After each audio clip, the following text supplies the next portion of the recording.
Geoff Mosher from the Inside the Birds podcast, InsideTheBirds.com.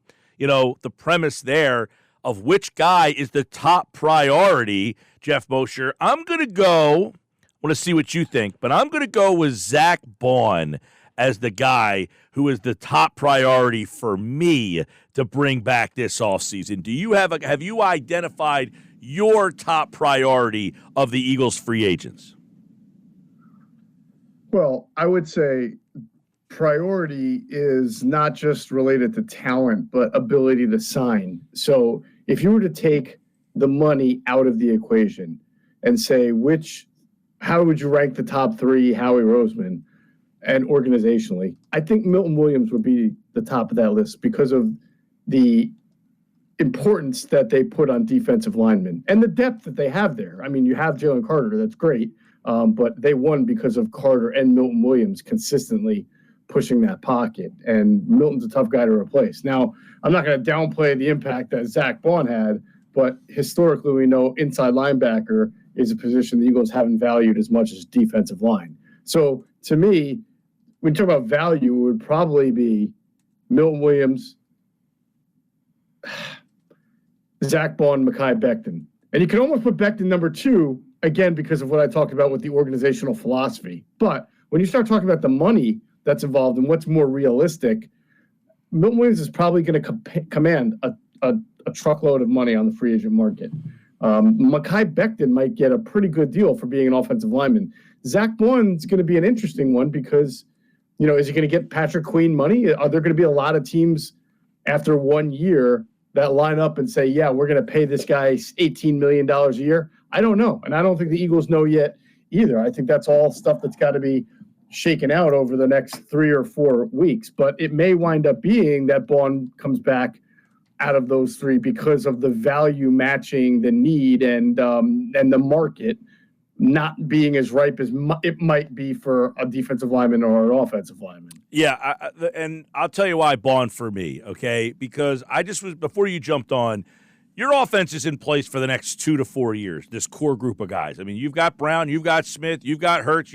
Most of that offensive line is pretty much intact and young. The left side of your line from Jurgens out, they're young guys. Barkley's here for 2 more years. You got Hurts. So your offensive side of the ball, they're in place.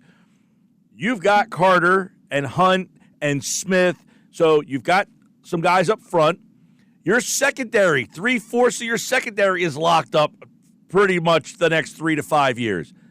You got nothing at linebacker. I mean, nothing. I mean, you can't count on Nakobe Dean. He's not going to be ready to start the season. So I don't know how you can't look at Baun and say, we've got to figure this out because we've paid everybody else. Now, you got to have to pay Mitchell and DeJean at some point. Jalen Carter is going to have to get – but you have no replacement at linebacker. How do you let this defense go down the road of what you did 2 years ago and have to go get Zach Cunningham and Nicholas Morrow? I just don't see how you can go down that road. The other guys, do I want to lose Milton Williams? No, but I got Morrow and Jomo that maybe could play more snaps, and that's a place they don't mind spending draft capital. They don't want to spend draft capital at linebacker, so I got a guy, I might as well get creative. Now, I'm not saying you can't get creative. Maybe you got to pay him a lot of money up front, and then his salary's lower. But that's the guy, to me, I think you got to figure out because you don't mind drafting offensive line. You don't mind drafting defensive line. But you don't want to draft linebacker. Yeah, and so there's a couple of things for that. One, I mean, they want all of these guys back. They're going to make offers, but obviously the market will dictate what they can and can't do. And as much as they would like Zach Baun back, you have to worry about I kind of painted one side of the conversation, which is he only did it for 1 year. He did it within a specific scheme.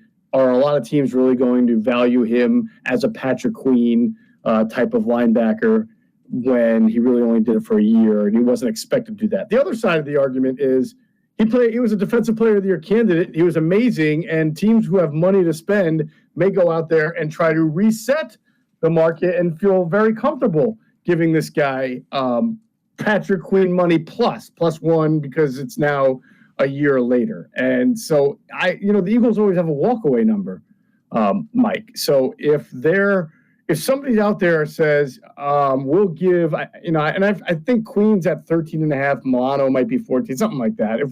If we pay this guy more than that, if we're willing to go into a number that is, well, I'll give you the number. I'll give you the number from Spot Track. Okay. For Zach Bond, their market value for him is 2 years, $19.4 million. So he'd be making almost $10 million a year. Yeah. So 2 years, 19.4 total? Yeah, so his average salary would be $9,700,000. 2 years, $19.4 million. So about almost $10 million a year, 9.7. Yeah, now see, I think that's doable, and I think the Eagles would probably be all right with that, especially because it's not like a 5 or a 6. They're not really. They'll probably get all that guarantee money out in the first year or two. But again, you got guys like Roquan at 20, Warner at 19, Tremaine Edmonds at 18, and this guy is hitting free agency at a time where he's coming off such a great year. I believe the Spot Track market is taking into account all the qualifiers we just added, that he's not been an inside linebacker his whole life, that he's only done it for 1 year. But what you can't do is predict what GM or owner is going to sit out there and say, I don't care, I want to have this guy and I'm going to pay him a gajillion dollars, which we see all the time at different positions. I just wonder how much, they went through this one time before with TJ Edwards and ended up having to go through a Nick Morrow, Zach Cunningham season. Yep. Do they say, you know what? And I guess, because they know I've already paid Chauncey Gardner-Johnson. The two young kids probably don't need a contract extension until the following, So, I don't have a lot of guys around that I have to pay. So do I overpay for a guy this year because my defense is pretty much locked in? Yeah, I mean, that's what they have to figure out. Remember, they do have Nakobe Dean coming back. All right, so maybe he won't be ready for the opener, which might put more emphasis on having to bring back Bond. But also, they really think highly of Jeremiah Trotter Jr. And if you told them that Bond is going to get such a high market value that they have to walk away from it, and Dean's not going to be ready, then they have the opportunity to play Trotter Jr. and bring back Oren Burks at a much more reasonable number than whatever Bond's going to get, knowing that they've got Nakobe Dean. And yes, they don't love to draft linebackers high, but they could use a third or fourth on another one. They got Jeremiah Trotter in the fifth round, and they really like him. So their for Jeremiah Trotter, combined with knowing Nakobe Dean will come back and him having a really strong year, could also factor into the equation of their walkaway number on Bond, and then the ability to put money elsewhere. Now, you're saying they don't have a lot of guys on defense that they have to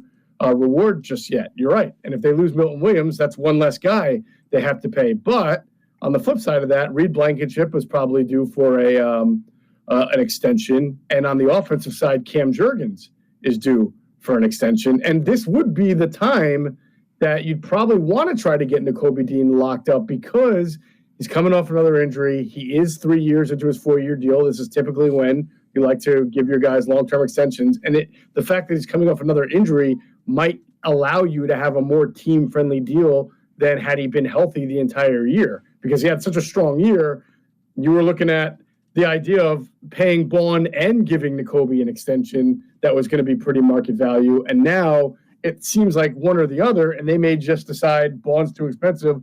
Let's take our chance with Nakobe. Let's continue to develop Trotter Jr. and know that we have Oren Burks on a much smaller salary that we can play. Yeah, Burks, by the way, is a free agent. Nice. Yeah, Burks is a free agent, so you would have to work out a deal with him. And you wonder if there's a team out there that says, look what this guy did for them in the playoffs. We think we can get a guy at pretty cheap to come in here and guarantee that he's going to be our starter. Hey, we'll give you $5 million to come here and play linebacker. The Eagles ain't paying you $5 million. Yeah, I mean, I think that's what the Burks deal would be. I forget what he made last year. I think it was 2 or 3. I think that there's an opportunity if they want him back to say, give you a little bit of a pay raise because we know we're going to be relying on you if we lose. Burks made just over $1 million last year. That was base. Didn't he get I thought he got a little more. He may have gotten some incentive stuff, but his salary was 1.1. Yeah. Gotcha. 1 year, 1.1, no signing bonus, and he is a free agent. I think he in total. I think in total he made closer to 2.5. Yeah, he got a $350,000 signing bonus with the Eagles, and so I mean he didn't make a lot of money. He got 1.5. Bring him back. Yeah, give him a 2-year deal where he's making like 4 a year, and that's probably because he's probably going to have to play a lot this coming year if you lose Bond and N'Kobe's not ready. So you can give him a 2-year deal, bump him up to 4, and that's still a ton of money saved compared to what you would have to pay for Zach Bond, and then it enables you to get Jeremiah Trotter Jr. in there more. Of the 4, do you think there's one that has no shot of coming back? No shot of the 4. The 4 are Milton Williams, Becton, Bond, and who's the 4th? Burks? Yep. No. Or Rogers, JoshSweat. Oh, JoshSweat. Yeah, JoshSweat. Yeah. All right. No shot. And I would say that I think it's extremely unlikely as we sit here today that Milton Williams will come back, just because my personal belief is he'll get like the kind of money that the Eagles gave to Javon Hargrave to get him from the Steelers, or that the Niners gave to Hargrave to get him from the Eagles, when the Eagles just said, like, we can't do this. They had Milton, and they were smart. They said, we'll let Javon Hargrave walk and we'll play Milton. And I think that's, like you said, Moro Jomo. Plus, I'm sure they're going to draft a defensive lineman in the first 2 rounds. If the money gets too big for Milton, I think they're going to say we're just going to have to draft and develop like we have at that position. Football at 4, powered by the Inside the Birds podcast. Geoff Mosher in the house today as the Eagles offseason underway. By the way, real quick, 4 coaches up for jobs potentially with the Saints. You got Singleton, the running back coach. You got Nussmeier, the quarterback coach. You got Kevin Batula, who's been rumored, has not interviewed there. And Christian Parker, the secondary coach, up for the defensive coordinator job. So unlikely that Parker gets that job, but one of those 2 offensive coaches could be on the way out. So we'll see what happens with that. We'll keep our eye on that as Kellen Moore is still putting his staff together. And Geoff Mosher and the guys from Inside the Birds podcast will have more on that. We'll have more on it right here on Football at 4 on the Sports Bash. All right, Moshe, good to see you, man. See you too. Thanks for having me. I'll talk to you on Wednesday.